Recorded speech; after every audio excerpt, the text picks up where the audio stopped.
Good afternoon, boys and girls. Today is Wednesday, October 3rd, 2018, and joining me for the video today is my buddy William. Hi guys, how you doing? Taking a look at our homework for this evening. We are simplifying and adding mixed numbers. We had some troubles with the math homework last night. It's very important that you are utilizing your math journal and are sitting down with a parent or a guardian or somebody at home to work with on this evening.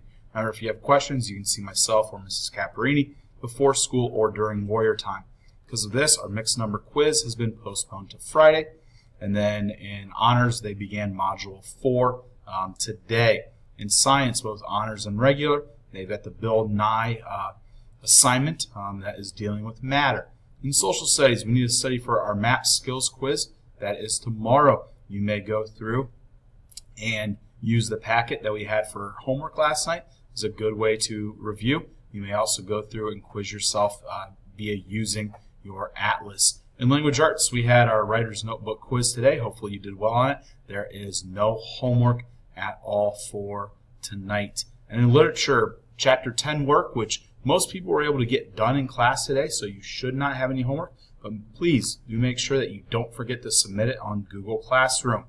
Also, there is a vocab test this Friday. You can use this link below to go and study for it. All right, that's going to be it for tonight. Everyone take care.